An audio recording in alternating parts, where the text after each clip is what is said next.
Hello बच्चों आज हम वर्क एनर्जी पावर वाले सीरीज के लेक्चर के अंदर हम आगे चलते हैं। उस सीरीज में हम अपना नया लेक्चर लेते हैं जो कि है पोटेंशियल एनर्जी। क्योंकि हमने लास्ट क्लास के अंदर मैकेनिकल एनर्जी के बारे में बता दिया था आपको। दो प्रकार की मैकेनिकल एनर्जी होती है, एक होती है काइनेटिक एनर्जी, एक होती है potential energy. Kinetic energy last class में हमने डिटेल डिस्कस कर लिया था। अब हम आज बात करेंगे पोटेंशियल एनर्जी। पोटेंशियल एनर्जी क्या होता है? पोटेंशियल एनर्जी होता है बॉडी के अंदर एनर्जी होना। बॉडी के अंदर जो एनर्जी आती है जब उसकी पोजीशन की वजह से आती है उसको कहते हैं पोटेंशियल एनर्जी। तो लिखेंगे it state that the energy in body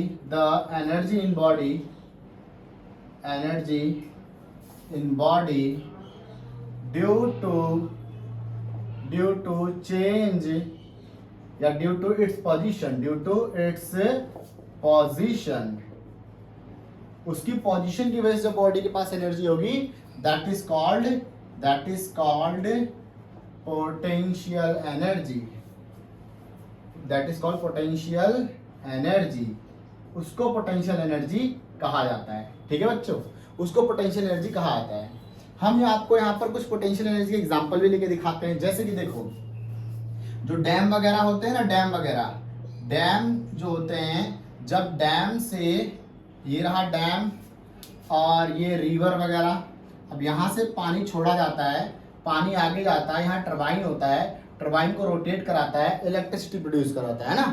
तो dam water rotate turbine by which electricity produce. बहुत बेहतरीन एग्जांपल है इस चीज का। By which electricity produce is due to its potential energy. बहुत बेहतरीन एग्जांपल है। सबसे बढ़िया एग्जांपल है डैम जो टरबाइन को मूव कराता है, क्योंकि उसके वाटर के पास पोटेंशियल एनर्जी होती है जिसकी वजह से टरबाइन मूव करता है और टरबाइन फिर हमको इलेक्ट्रिसिटी बना के देता है। जैसे बेटा इसके और भी एग्जांपल है बहुत सारे। जैसे कि बेटा देखो जैसे कि कुछ आप छत पे रख देते हो। आप ऐसा करो, आप ना अपनी छत पे ना ईंट ले जाके रख दो। आप अपनी छत पे, ये रूफ है ना, इस रूफ पर क्या करें, एक ईंट रख दे ले जाके, ईंट। अब ये जो ईंट है या जो कोई भी ऑब्जेक्ट है, इसके पास एक एनर्जी आएगी ना, इसके पास एक एनर्जी आएगी, वो होती है पोटेंशियल एनर्जी। तो कोई भी आर्टिकल, कोई भी object on your roof, article या object placed on roof also having potential energy, उनके पास भी क्या होता है, पोटेंशियल एनर्जी होता है। तो बेटा ये कुछ एग्जांपल है पोटेंशियल एनर्जी के। मैं आपको ना एक बेसिक आइडिया देता हूँ पोटेंशियल एनर्जी का। देखो मतलब क्या होता है। पोटेंशियल एनर्जी होता है ना, जब मैं इसको ना एक आसान भाषा में लिखवा देता हूँ पोटेंशियल एनर्जी क्या होता है। तो इसको देखो, छोटा सा तरीका देखो, ये स्टार बना के अपनी कॉपी नोटबुक में नोट कर लेना। When we are doing against work done of any force, जब हम किसी बॉडी के ऊपर किसी फोर्स के अगेंस्ट काम करेंगे, तब देन बॉडी हैविंग एनर्जी, तब बॉडी के पास एक एनर्जी आएगी, that is called potential energy. Note कर लो बेटा, फिर और समझाता है इसको, नोट करो। तो बच्चों पोटेंशियल एनर्जी के टाइप्स भी होते हैं। तो बात करते हैं टाइप्स ऑफ पोटेंशियल एनर्जी।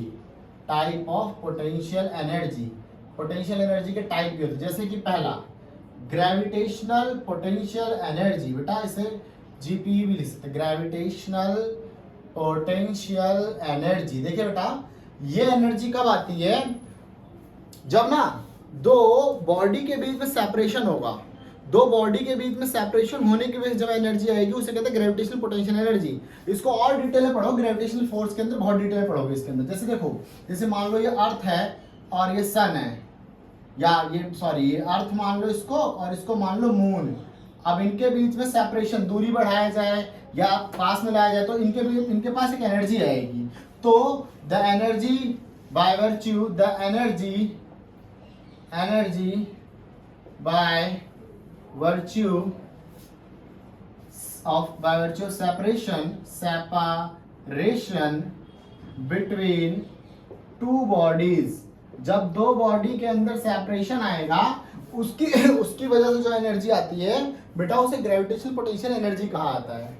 ठीक है ना। जैसे देखो अर्थ और मून हो गया, या अभी हम बात करेंगे अर्थ सरफेस पे किस दूर जाना। जैसे अर्थ सरफेस एकदम अगर मैं बात करूँ ना, चलो इसको करवाते फिर बात करते हैं elastic potential energy. Elastic potential energy क्या होती है बेटा, देखो ये इलास्टिक स्प्रिंग है ऐसे। अब इलास्टिक स्प्रिंग को अगर खींचोगे छोड़ोगे तो वो अपने आप, खींचोगे छोड़ोगे तो अपने आप अंदर आ जाएगा, उसे बाहर ले आओ छोड़ दो अपने आप अंदर आ जाएगा। तो क्या होता है, the energy in spring, the energy in elastic spring due to compression and expansion, उसके compression और expansion की वजह से जो एनर्जी है compression, that is called elastic potential energy, उसको इलास्टिक पोटेंशियल एनर्जी कहा जाता है। अब अगली बात कर लेते हैं थर्ड पॉइंट। अब थर्ड पॉइंट हम समझते हैं वो है इलेक्ट्रोस्टैटिक पोटेंशियल एनर्जी। बेटा इलेक्ट्रोस्टैटिक पोटेंशियल एनर्जी क्या होता है और क्यों आता है, देखिए बेटा ये वैसे बहुत डिटेल में 12th में पढ़ने वाला है। जब दो चार्ज पार्टिकल इंटरेक्ट करेगा, पहला चार्ज पार्टिकल और ये दूसरा चार्ज पार्टिकल, अब जो दो चार्ज पार्टिकल इंटरेक्ट करेगा, इनको पास लाओ दूर ले जाओ, इनके इंटरेक्शन से जो एनर्जी आती है उसे कहते हैं इलास्टिक पोटेंशियल एनर्जी। तो अब हम इसको लिख देते हैं, when two charge particle interact with each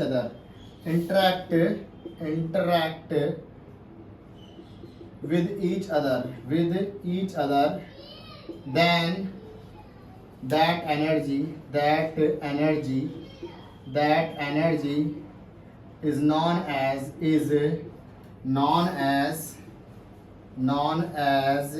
क्या बेटा, इलेक्ट्रोस्टैटिक पोटेंशियल एनर्जी। ठीक है ना। ये भी 12th में पढ़ने वाले, ये दोनों आप 11th में सीखने वाले। नोट कर लो, फिर मैं ये समझाता हूँ तो नहीं समझाएंगे, जल्दी नोट। चलिए बच्चों, हम पहले ग्रेविटेशनल पोटेंशियल एनर्जी के नाउ ग्रेविटेशनल पोटेंशियल एनर्जी के बारे में डिस्कशन करते हैं। ग्रेविटेशनल पोटेंशियल एनर्जी क्या होता है, तो हम इसे कहेंगे the energy possessed by body due to its position above the surface of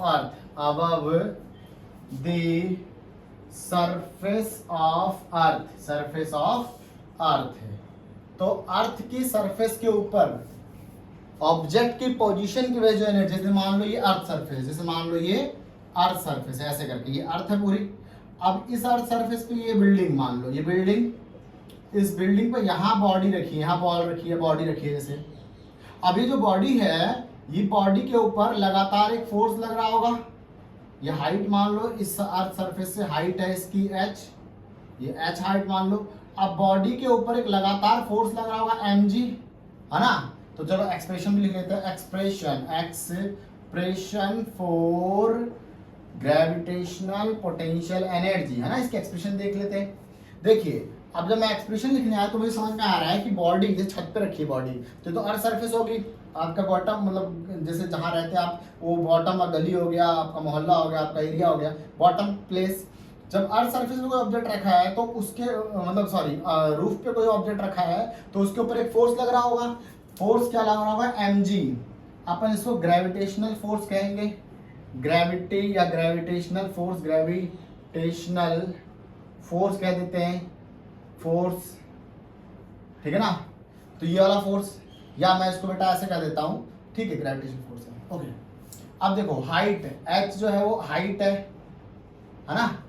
अब वर्क क्या होता है, वर्क होता है force into displacement, force into displacement होता है वर्क।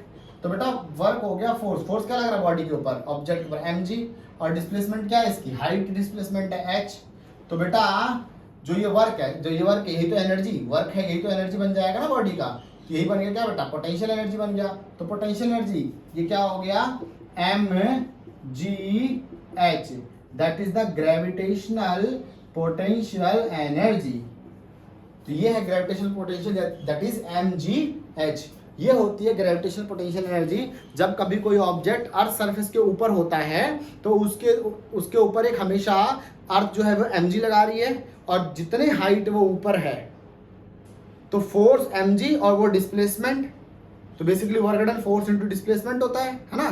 तो अब जब mg फोर्स लगाया जा रहा है और हाइट नीचे आ रही है तो वो आपका ग्रेविटेशनल पोटेंशियल एनर्जी बन जाएगा।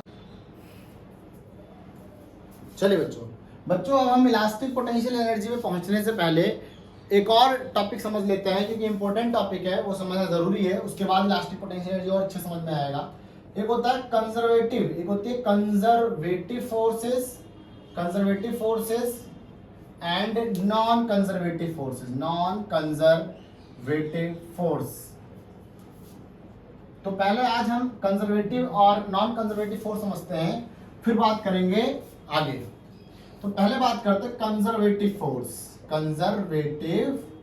फोर्स है ना। तो भाई कंजर्वेटिव फोर्स क्या होता है, देखिए नेचर में ऐसी कुछ फोर्सेस पाई जाती हैं जो कि ना ऐसा होता है कि वो किसी भी रास्ते को फॉलो करें, पाथ इंडिपेंडेंट, बेसिकली हम उनको कहते हैं पाथ इंडिपेंडेंट, ठीक है ना। तो अब मैं इसकी स्टेटमेंट लिखूं, the forces that force which is path independent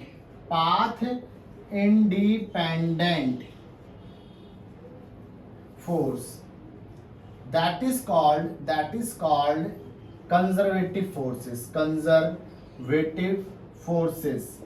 उनको कंजर्वेटिव फोर्स कहा जाता है।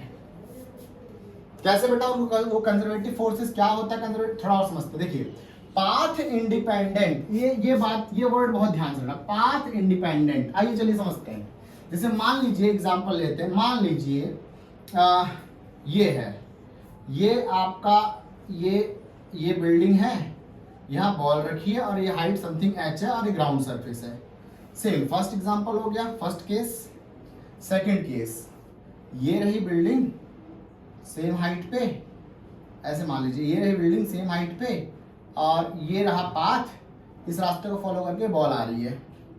Second diagram. थर्ड डायग्राम मान लीजिए, ये रही बिल्डिंग सेम हाइट पे, सेम हाइट है ना लगभग, ठीक है, और ये पाथ, ऐसे बॉल यहाँ से नीचे आ रही है। Third diagram. अब भाई बात बताओ मुझे, सही है ना, हाइट सेम है, अप्रोक्सीमेट सेम है बेटा। अब एक बात बताओ, बॉल यहाँ से यहाँ पर आ गई, ये बॉल यहाँ से यहाँ पर आ गई, ऐसे करके ना तीनों पोजीशंस में, और ये बॉल यहाँ से यहाँ पर आ गई, यहाँ पर आ गई, ऐसे करके ऐसे, ठीक है। अगर मैं आपसे पूछूं कि हाइट पे यहाँ पर इस बॉल के पास क्या एनर्जी रही होगी, तो क्योंकि सर जी मास मान लो m जो है वो मास ऑफ बॉल है, मास ऑफ बॉल है, तो आप कहोगे इस टॉप पॉइंट पे जो एनर्जी रही होगी वो due to gravity, due to its weight, ये कहोगे ड्यू टू इट्स वेट, इसके वेट के कारण पोटेंशियल एनर्जी, कौन सी, ग्रेविटेशनल पोटेंशियल एनर्जी रही होगी, और वो होगी यहाँ पर mgh। और यहाँ पर क्या होगा बेटा, यहाँ पर भी सर जी mgh होगा, और यहाँ पर क्या होगा सर जी, हाँ यहाँ भी mgh होगा। बहुत बढ़िया, चलो बढ़िया जी। अब ये बॉल इस रास्ते को फॉलो करके आई, यहाँ पर पोटेंशियल एनर्जी क्या बची सर जी, हाइट ही जीरो हो गई, हाइट जीरो हो गई ना बॉडी की, बॉडी यहाँ नीचे जमीन पे आ गई तो हाइट जीरो हो गई, तो पोटेंशियल एनर्जी क्या हो गई, जीरो। यहाँ पर पोटेंशियल एनर्जी क्या हो गई, जीरो, और यहाँ पर पोटेंशियल एनर्जी क्या हो गई, जीरो दोबारा। तो भाई हाइट, यहाँ पर पोटेंशियल एनर्जी जीरो हो गई ना। तो अब देखो ये इस रास्ते को फॉलो करके आ रही है और ये इसे जिगजैग, और ये एकदम incline plane, sorry decline plane एकदम।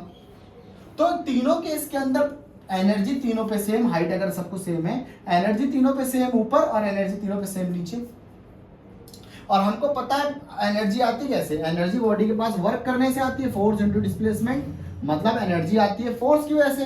एनर्जी आती है, energy is due to force, is due to force ना भाई। तो एनर्जी तो फोर्स की वजह से आती है। अगर एनर्जी फोर्स की वजह से आती है, बिल्कुल जैसा आ रहा है, तो तीनों पे एनर्जी टॉप पे बराबर और बॉटम पे बराबर, तो ये क्या, ये एनर्जी जो आ रही है ये क्या रास्ते पे डिपेंड कर रही है? नहीं सर जी, हम तो इस सीढ़ी को फॉलो करके आए, यहाँ पर अलग एनर्जी, यहाँ पर अलग, नहीं, ऐसा तो नहीं है ना। तो इसका मतलब जो इस केस में फोर्स लग रहा है वो कैसा फोर्स है? Path independent. कैसा फोर्स है बेटा? वो पाथ इंडिपेंडेंट। और पाथ इंडिपेंडेंट फोर्स हमेशा कैसा होता है? कंजर्वेटिव। तो देखिए, ग्रेविटेशनल फोर्स, ग्रेविटेशनल फोर्स जो होता है, gravitation force is a conservative force, is a conservative force, conservative force. ये रास्ते पे डिपेंड नहीं करता। देखिए, ये रास्ते पे डिपेंड नहीं करता। बात समझ में आ रही है ना? तो बेटा ग्रेविटेशन फोर्स क्या हो गई? कंजर्वेटिव फोर्स हो गई। ये रास्ते पे डिपेंड नहीं करता। और भी फोर्सेस कंजर्वेटिव होती, कौन कौन सी? एक होती है इलास्टिक, इलास्टिक एनर्जी या elastic force in spring, in spring, ये भी कंजर्वेटिव होती है। इलेक्ट्रोस्टैटिक फोर्सेस भी कंजर्वेटिव होती हैं। तो बेटा ये सारी फोर्सेस जो होती है कंजर्वेटिव नेचर की होती हैं, ये पाथ इंडिपेंडेंट होती हैं, ये पाथ इंडिपेंडेंट। चलो एक और बात बताऊं मैं आपको कि work done by conservative forces, conservative forces over a full cycle, over a full cycle is always zero, is always zero। क्या बोला मैं बच्चों? मैंने कहा बच्चों, मैंने कहा वर्क डन जो होता है ना कंजर्वेटिव फोर्स की वजह से पूरी साइकिल के लिए वो हमेशा जीरो होता है। चलो समझते हैं। वर्क डन आगे लिख देता हूं, आगे इसके आगे, work done by conservative force over a full cycle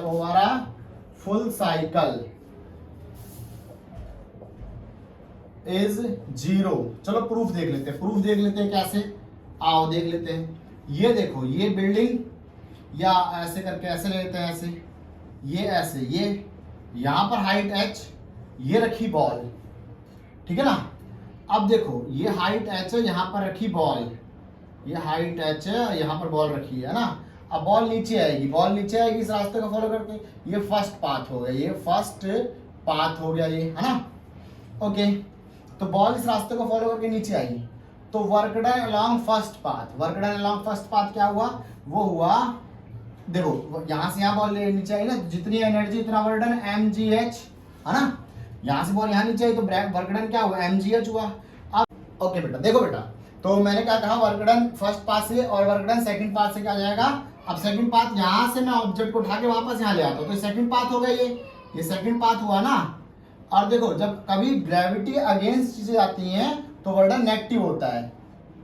I mean gravity against जब चीजें आती है, ग्रेविटी नेगेटिव आती है ना, तो mgh तो होगा ही, बट ग्रेविटी जो जाएगा माइनस g, जो हो जाएगा माइनस g हो जाएगा, क्योंकि वो अर्थ के फोर्स के अगेंस्ट जा रहा है, तो माइनस mgh हो जाएगा। नेट वर्क डन देख लेते आओ, work done first plus work done second, ये क्या mgh हो गया और ये हो गया माइनस का mgh हो गया, तो क्या वर्क डन मिला मुझे? जीरो। तो बेटा वर्क डन ना, अगर कोई कंजर्वेटिव फोर्स है तो उस फोर्स के दौरान, उस फोर्स के टाइम जो टोटल वर्क डन होता है ना बेटा, वो होता है हमेशा जीरो, वो हमेशा होता है जीरो। देख लो बेटा, प्रूफ करके मैं दिखा दे, नोट करो फटाफट। अब बेटा हम बात करते हैं non conservative forces, non conservative forces. तो नॉन कंजर्वेटिव फोर्स क्या होता है? ऐसी फोर्सेस जो कि पाथ पे डिपेंड करती हो, force depend on path followed, जैसे एग्जांपल, सबसे बड़ा एग्जांपल फ्रिक्शनल फोर्स। भाई फ्रिक्शनल फोर्स कंजर्वेटिव है, फ्रिक्शनल फोर्स, क्योंकि फ्रिक्शनल फोर्स डिपेंड करता है कि पाथ स्मूथ है या रफ है। तो friction force is a path forward force, तो इसे नॉन कंजर्वेटिव कहा जाता है, मतलब मैंने कंजर्वेटिव बोल दिया सॉरी, इसे नॉन कंजर्वेटिव कहा जाता है। फ्रिक्शनल फोर्स, विस्कोसिटी, विस्कोसिटी पता है ना बेटा, अगर नहीं पता तो आपको पता चलेगा धीरे धीरे आगे वाले चैप्टर में। जब लिक्विड्स के बीच में, लिक्विड की लेयर के बीच में जब फ्रिक्शन लगता है उसे विस्कोसिटी कहा जाता है। तो विस्कोसिटी भी कैसा है, एक नॉन कंजर्वेटिव फोर्स है, ठीक है। चलिए बेटा अब हम मिलते हैं अगली क्लास के अंदर, अभी मैं ये टॉपिक अपलोड कर दूंगा, अब हम मिलेंगे नेक्स्ट क्लास में, उसमें मैं आपको इसको आगे लेके चलूंगा, ठीक है ना। ओके।